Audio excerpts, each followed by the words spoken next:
praktek-prakteknya itu langsung diberikan oleh para praktisi itu. Inilah yang ada di dunia industri periklanan. Seperti itu, Mbak Umi.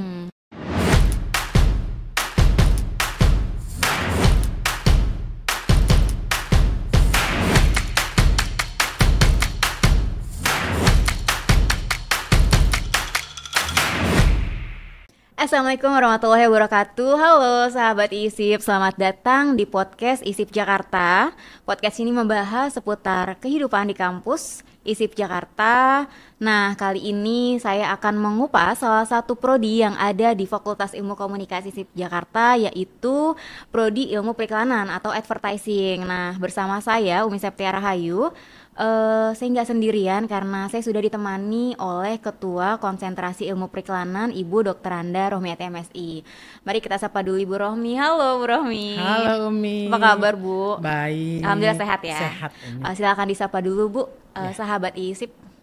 Baik Mbak Umi. Halo, salam jumpa dengan sahabat ISIP Jakarta.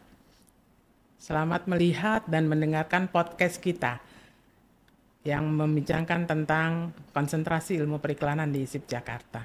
Oke, saya mau tanya nih Bu, seperti apa sih konsentrasi ilmu periklanan di Fakultas Ilmu Komunikasi ISIP Jakarta? Karena yang kita tahu kan prodi atau konsentrasi ilmu periklanan tuh apa sih, bikin iklan gitu. Apakah hanya seputar membahas atau mempelajari tentang ilmu periklanan atau seperti apa sih Bu? Ya, prinsipnya ya Mbak Umi, kalau kita bicara tentang periklanan itu adalah bagaimana kita memasarkan atau mempromosikan produk, barang atau jasa kepada halayak ya, dengan menggunakan media massa. Nah, media itu bisa sifatnya yang konvensional seperti televisi, kemudian bisa radio, bisa billboard, kemudian media massa, media sosial seperti Instagram, YouTube, TikTok, kemudian Facebook. Jadi tujuannya adalah bagaimana memperoleh keuntungan. Gitu. Pastinya supaya iklan kita menarik minat masyarakat atau pembeli gitu ya Bu. Betul. Nah, kalau di konsentrasi ilmu periklanan di ISIP Jakarta sendiri itu seperti apa Bu mata kuliahnya dan apa yang akan mereka pelajari? Gitu. Jadi di dalam konsentrasi ilmu periklanan kita sudah mempersiapkan kurikulum kita ya. Kurikulum di mana mahasiswa kita itu secara spesifik akan mendapatkan mata kuliah periklanan seperti misalnya ada dasar-dasar periklanan, kemudian account handling, strategic planning, kemudian ada creative thinking, kemudian ada copywriting, ada advertising, digital advertising.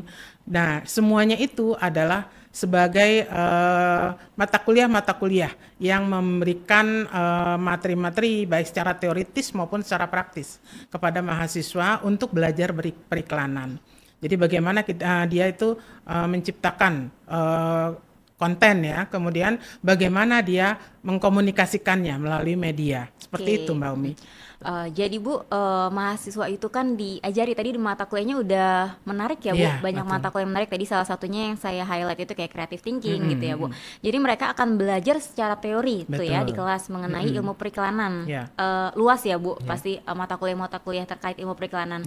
Nah, kalau dari segi praktiknya gimana tuh Bu? Ya, nah kalau dari segi praktik ya mungkin bisa saya jelaskan dulu ya di sini bahwa pengajar-pengajar yang ada di konsentrasi ilmu periklanan itu kebanyakan dari praktisi. Jadi mereka yang menjadi business owner. Jadi bagaimana mereka memberikan pengetahuan, skill mereka kepada mahasiswa kita. Jadi apa yang diajarkan itu adalah sebagaimana yang ada di industri yang dibutuhkan untuk dunia kerja periklanan. Nah, mahasiswa kita ini ketika belajar, dia pertama misalnya seperti di mata kuliah copywriting ya, bagaimana dia menciptakan konten-konten untuk beriklan, kemudian dia mengeksekusinya, kemudian sampai dia mengkomunikasikannya melalui media tadi, ya apakah secara konvensional atau melalui media sosial yang seperti Instagram, kemudian Facebook, kemudian YouTube, kemudian Facebook tadi ya gitu. Jadi bagaimana dia mengkomunikasikan itu? Jadi praktek-praktek prakteknya itu langsung diberikan oleh para praktisi itu. Itulah keunggulan kita ya Umi ya. Alhamdulillah keren banget ya Bu. Ya. Jadi mereka udah dikasih teori, Ya, terus betul. juga mahasiswa praktik dari pakarnya langsung. Bakarnya langsung. Jadi mereka udah belajar, terus gimana Bu untuk magang industrinya? Kan mereka kan setelah belajar teorinya, praktik, apakah praktiknya itu mereka juga setelah itu bisa belajar langsung di industri gitu Bu? Ya. Mereka sebelum magang industri, mereka kan harus menyelesaikan sebanyak 100 SKS secara teori-teori yang ada di kampus. Mata kuliah-mata kuliah yang diberikan yang untuk membantu mereka magang industri gitu ya. Nah, ketika magang industri ini kan ada 2 semester. Oke. Jadi ada magang industri 1, ada magang industri 2. Harapannya adalah mereka akan memperoleh pengetahuan-pengetahuan secara praktis dari industri.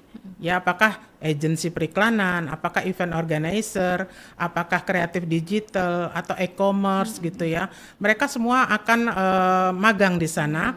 Yang tempat magangnya itu memang kita persiapkan. Jadi mahasiswa tidak mencari ya. Jadi disalurkan ya, kita Bu? salurkan bahwa mereka magang di sana, kemudian pengetahuan-pengetahuan yang diberikan juga berdasarkan kinerja-kinerja yang ada di industri, sehingga diharapkan mahasiswa-mahasiswa ini secara praktek dia tahu bahwa inilah yang ada di dunia industri periklanan. Seperti itu Mbak Umi. Udah enak banget sebenarnya Ya, ya Bu, udah betul. dikasih teori, udah dikasih praktek, terus mereka magang 2 semester, 2 semester itu berarti 1 tahun ya Bu? 1 1 tahun langsung belajar di instansi. Iya.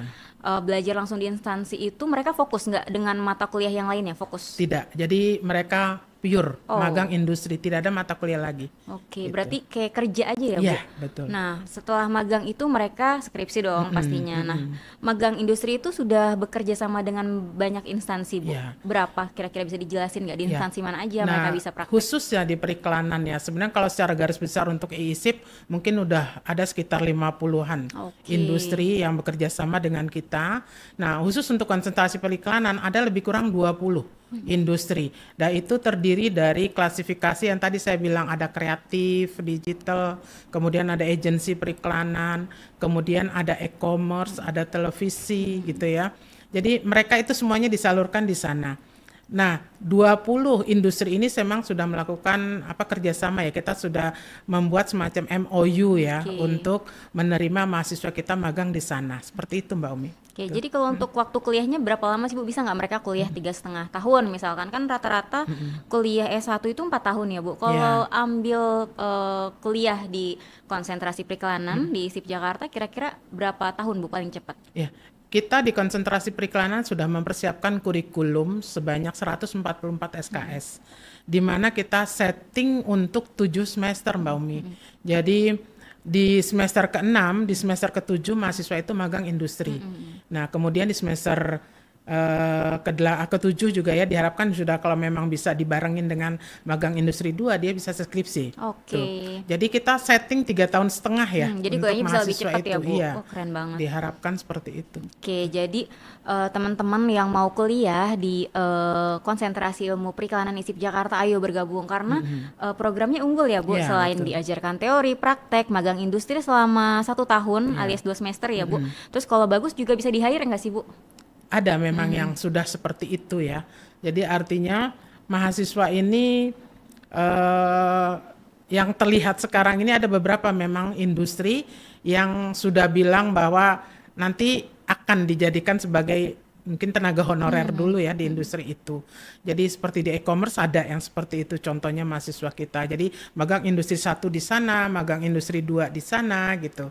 Kemudian juga ada yang di kreatif digital juga sama seperti itu. Jadi dengan proses magang industri ini sudah ada industri-industri yang melihat bahwa mahasiswa kita artinya bisa bekerja sebagaimana yang ada di industri itu. Seperti itu Mbak Umi. Oke, makasih Bu Rohmi.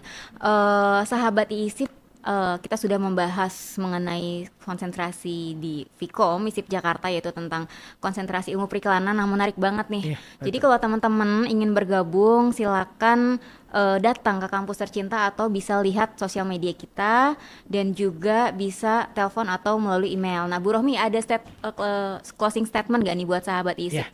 Baik, untuk sahabat ISIP yang sudah melihat, mendengar podcast ini silahkan datang ke ISIP Jakarta. Seperti itu Mbak Umi. Makasih Bu Rohmi sudah meluangkan Ya. waktu untuk berbincang di podcast ISIP Jakarta ya Bu. Akhir podcast kita kali ini, nah selanjutnya kita bakal balik lagi dan membahas prodi-prodi lain di ISIP Jakarta. Stay tune di podcast ISIP Jakarta dan jangan lupa follow Instagram kita ya @isipjakarta. Saya Umi Septia dan Bu Rohmi pamit undur diri. Sampai ketemu lagi. Bye. Assalamualaikum Bye. warahmatullahi wabarakatuh.